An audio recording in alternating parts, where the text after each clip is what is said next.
Mr. President, thank you very much for having us this morning. How has your day been so far? Well, today is better. At least we don't have a very wet day as yesterday. So, good. You met President Biden as one of the 6 heads of state from Africa who got a one-on-one meeting with him. How did the meeting go, and what were your takeaways from the meeting? Well, I would say it's a very constructive meeting because it's basically talking about resetting our relationship between the United States of America and Africa. There is a lot of history between the two, and there has been a drop in the relationship for a while, and we think this is not good for international relations. It's not good for development, multilateralism, and the many things that we want to do at the highest levels. So we came together to discuss how we can resuscitate this relationship. And of course, there are concerns about what is happening in Africa, especially with regards to security, threats to security, the economic crisis, the resurgence of military coups, etc., and how we can help to deal with these challenges, global challenges. So you attended the U.S.-Africa Leadership Summit. A lot of bilateral agreements and business deals were done. What was your impression? Were your expectations met? And what are you taking back to Sierra Leone to help the people of Sierra Leone? Well, I think that's one of the most important things for high-level meetings of this nature, a summit. It is not just what we say in the halls, but what happens in the little rooms around. I had the opportunity again to meet with MCC and to consolidate our relationship with the MCC that is going to spend at least nothing less than 350 million as grant to Sierra Leone. There are a few hiccups with the compact, but of course we amicably went through those, and we are now on the same page. We have met several other groups. I'm just from a meeting with other groups that are interested in Sierra Leone. Of course, they are very mindful of the fact that we go to elections in about 6 months, and a lot of companies are always a little jittery or careful, mindful, of the fact that elections can be quite disruptive. But I've told them that we are going to keep the pace. It's the stability, and because we are paying more attention to development rather than politics, we don't want any slowdown in activities once they concern development. So there are quite a lot of interesting discussions, meetings that I wouldn't say have come to fruition at this point in time, but they are very promising, and I'm happy that I had those meetings. Mr. President, will Sierra Leone be ready, or is Sierra Leone ready for business, especially investors, those that you spoke with? Are there mechanisms or measures implemented to ensure that when they come in, their business interests and their investments will be protected? And will there be conflict resolution mechanisms? If there's a conflict, it could be resolved amicably? You're talking about the business environment, right, the climate. Right. We have worked on that, and we continue to pay keen attention to the business environment. My business is to make sure that I attract some of the most patient investors who will go there to invest for the mutual benefit of our country and also their own corporate entities. We have a few companies already from the US and other parts of the world operating in Sierra Leone, which means that we have a climate that permits the establishment and functioning. So we of course we've had challenges or conflicts, and we are able to resolve them, especially as recent as I think 2 years ago we had a serious challenge with an American company mining iron ore, and we were able to find a solution. I just saw them as a matter of fact. So which means we are ready. They are going in, they are operating, and where we've had challenges, we found a way out. That is conflicts are part of human relationship, and our business is to make sure that we incorporate into our governance structure mechanisms that can always deal with them as and when they arise. But we are ready. We continue to work on the business climate. We have put very progressive policies in place, and anything that will make us attractive as a destination for foreign direct investment, we will do, because that is what caters for the needs of our people best. Mr. President, a lot of civil society groups and even the First Lady have been expressing concern about gender-based violence. The First Lady has championed the cause of Hands Off Our Girls campaign. I understand there's a bill that is waiting for you to accent to it, to sign, the Gender Equality and Women's Empowerment Bill. What entails in this bill? Because when you sign it, it becomes law. What do you want this to achieve? And how would this protect victims of gender-based violence? What is contained in the bill, it's our goodies for women. It actually lays the foundation for the liberation of our women, to close the gender gap. That is the best way to put it.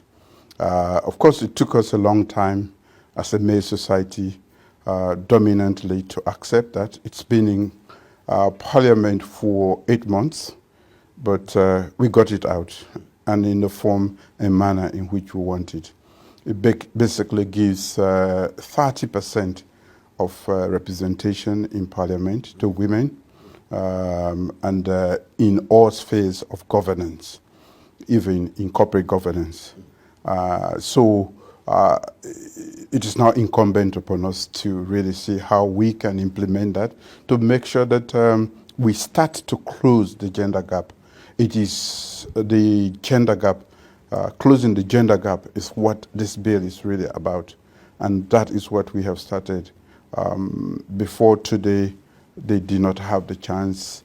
Women, we are not considered equal partners in development. And what we are saying is that you cannot say you're serious about development and you lock up more than 50% of your energy in the kitchen or somewhere else and then expect to make progress.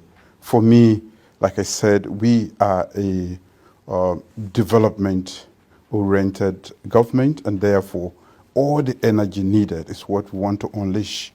And the women power, the component of the women have been missing. So we are giving quite a lot is done. In fact, before that, in Sierra Leone today, because of my own policy in education, all guys doing STEM courses or discipline can actually go to school free from pre-primary to the end of university once you are doing STEM courses. It will interest you to know that they have actually vindicated us, the girls, and they led the transition exam to university this year and in the past couple of years. So guys are leading now. And it is even more interesting to note that most of them actually applied for engineering because because they know that we are ready to pay for them. So quite a lot is happening in Sierra Leone for women and girls, and this bill is just a part of it. You're talking about protection of women. I had to declare a national emergency on rape, and we have toughened the laws on sexual and gender-based violence. We have even set up special courts to deal with them quickly, as and when there is need for them. And the First Lady has embarked on a national campaign which is ongoing called the Hands Off Our Girls, basically advocating for the girl child, to give them chance to go to school instead of giving their hands in marriage in a very tender age, teenage pregnancy, menstruation hygiene. So she distributes hygiene pads for them. Quite a lot is happening under very difficult circumstances, but I think the driving force has been the level of commitment, genuine commitment to making sure that we actually prepare Sierra Leone for the development it needs so that our people can be part of the 21st century, which means you have to unleash the power of women. And to unleash the power of women in future, you have to prepare the current generation of girls that are going to school. Mr. President, with a male-dominated society such as Sierra Leone and most African countries, one would expect a little bit of resistance with this law or this policy that you're coming with. How do you plan to surmount it or deal with it? Because obviously it will start from families and then it will get to the national stage. How do you plan to surmount those challenges? Well, that is natural. No one gives away power very easily. It starts from me as the leader to convince my people that if we mean development, we need to make progress in life. We cannot leave the women folk behind. They are equally intellectually strong if we prepare them, if we empower them, and they are naturally partners in development. And if you are serious about anything, you need a strong partner. So you must prepare by empowering, and also to understand that they are not any inferior in terms of how we consider ourselves, the male, the macho attitude. So gender equality is very much part of us. And to underscore the point you're trying to make, it took 8 months for this bill to go through. So there has been a lot of discussion. But I have also been very consistent to say that we cannot be talking about development and not consider the women as equal partners in this process. And we have started to get our way, and we are going to continue to use the same tactics, getting our men folk to understand that we have partners who are waiting. They only need to be empowered. They only need to be considered as partners. And we can actually get what we want in Africa: development, progress. And we have the partners in our homes, as our sisters, as our mothers. We only need to give them the space. So which means quite a lot of things: empowering them through education, empowerment through business opportunities, access to financial inclusion. And we have gone even to the extent of talking about what we call radical inclusion. The young girls can easily fall prey to many manipulations, and they can be pregnant before they get out of school. And it has always been a point where they drop out of school and they're not able, and they become liability to society, to themselves, for the rest of their lives because of a singular mistake in their lives, which we all make. We make several mistakes in our lives. But once a girl makes that mistake, it's been like almost a punishment for the rest of her life. We are saying no.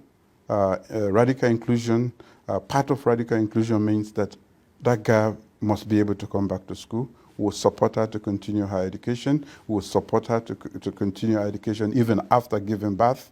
And of course, another part of radical inclusion means wherever you are, whoever you are, whatever the state of your body, whether you are disabled, physically, whether you are in the village, whether you are poor, your color, or whatever you look, political persuasion, education is meant for all, and no one should be left behind.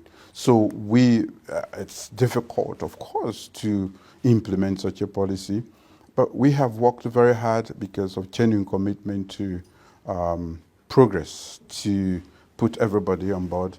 And the men are beginning to understand. They are grudgingly coming around, but they will willingly come around as we get on. So, President, let's talk about education, because 22% of your budget is earmarked for education. Some of your critics are saying they are A, unsustainable, and two, you will not have the resources to target your priority areas, and that it will not last long. Should you win re-election, a new government comes in, they might stop it. So how do you react, or how do you respond to such criticism and concerns that 22% is too much? Well, it is an existential thing, education, in the 21st century, and looming on the verge of a fourth industrial revolution, which is going to be completely digital. It is even more compelling that you have an educated population. To not do it means you are spelling your own doom. I cannot lead a country that does not take that seriously. I am preparing this country, Sierra Leone, for the future. We have been at the receiving end of the first, second, and third industrial revolutions. The fourth is looming. We cannot be there. We have to be equal participants in that revolution. We cannot be at the receiving end, and the best way is to make sure that everybody is part of the education process. Expensive, yes, expensive, but less expensive than ignorance, than illiteracy in the 21st century. It is even dangerous to talk about that, because even for us who claim to be educated, our skills and knowledge are becoming obsolete. We have to upgrade, we have to upskill. Otherwise, the world is moving at such a pace that you should keep upgrading. So, if you want to continue to exist as a nation, it is better to spend now than to spare doom for your country. So, where there is a will, there will always be a way. And that is why I've been pushing very hard. And we are dealing with a crisis already in financing, and we are finding means to do that, to find a way to finance, because it is not a cosmetic move. It is not meant to bring votes. It is meant to, like I said, it's an existential thing. It is meant to keep us going, to make us a productive and useful part of the 21st century. So for me, I'm working very hard to win the election. That is the first thing I'm doing. And Sierra Leoneans are beginning to understand, because the kids themselves that we are catering for education have started to vindicate us by the quality and quantitatively and qualitatively. They are passing the transition exams in huge numbers and passing, at one go, getting all the university requirements. So people are also beginning to buy into this, and it will be a disaster, national disaster, much more than any other natural disaster, to not want to continue. We are going to win the next election. Talking about the election, Mr. President, some of your critics are saying the political space has been narrowed. The government is using state institutions to suppress them. How do you respond to such criticisms that the political space has been narrowed just so Mr. President will win re-election? Well, I won the election when it was closed. I have opened it up since I came by several actions, and you can actually relate to those. When we came in, we had in our laws the death penalty.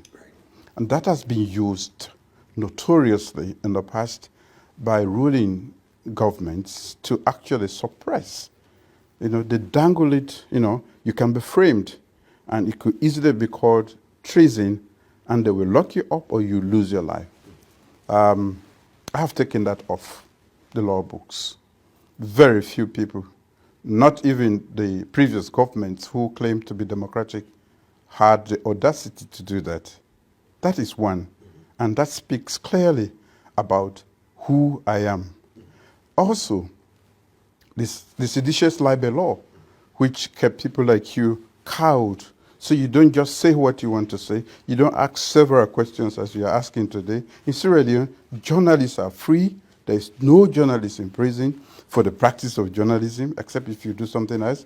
And that has been our law books also for more than half a century. If you are doing this, are you restricting the space? So what we meant was representative democracy. What I am doing is liberal democracy.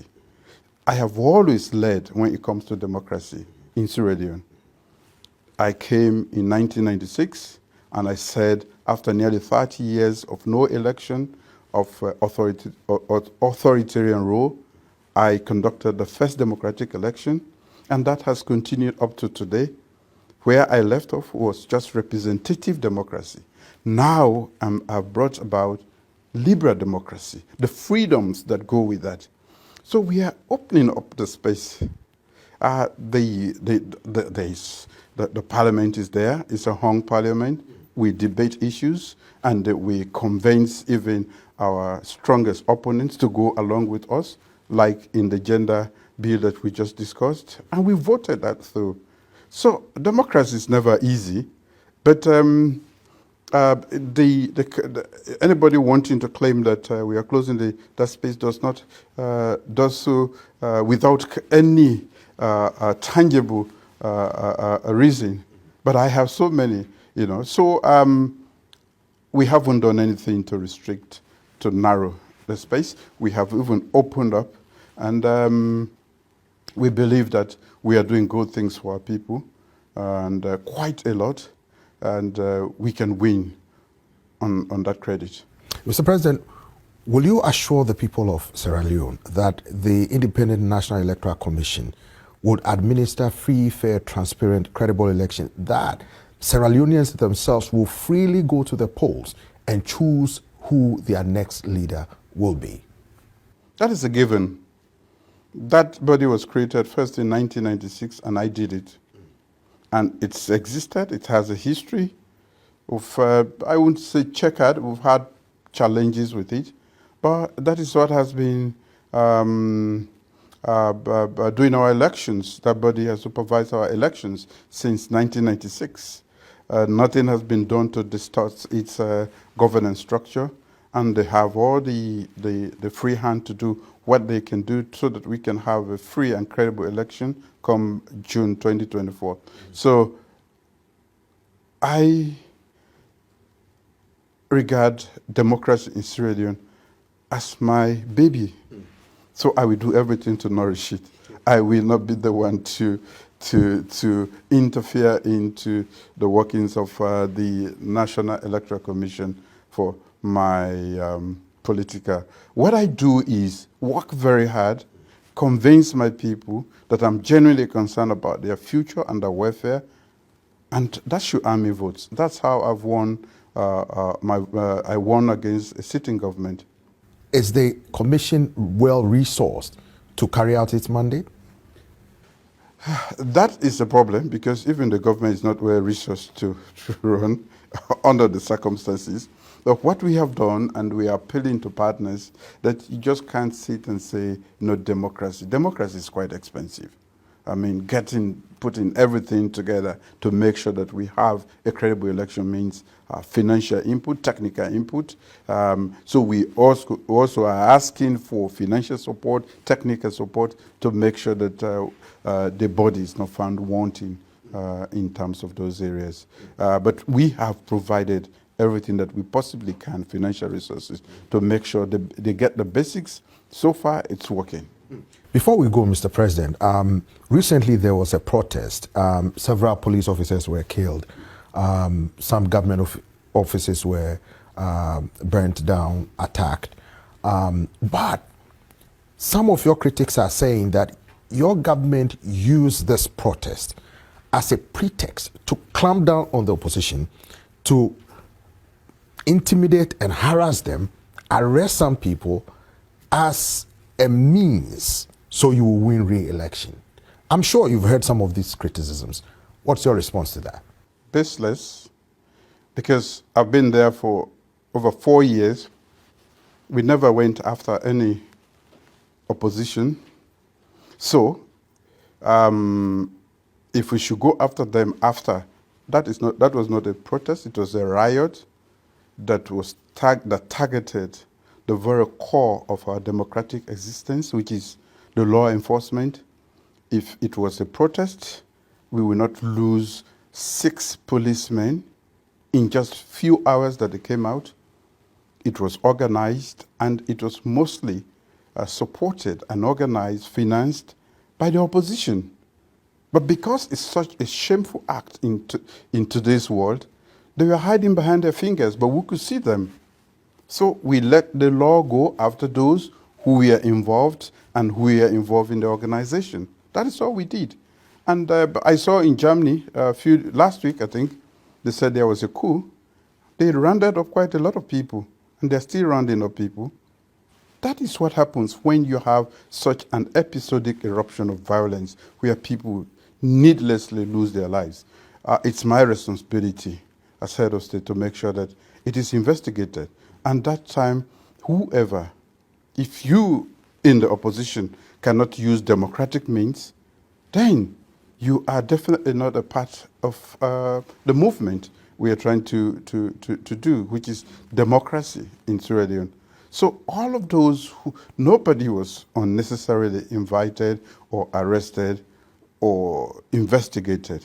It is those who are directly involved in that organization. It was not a protest, it was a riot. Mr. President, before your final words, what will be your major takeaways after you've attended this U.S.-Africa Leadership Summit? I was informed that you had several bilateral and multilateral meetings with U.S. government officials and some investors. So what will be your major takeaways as you head back to Sierra Leone?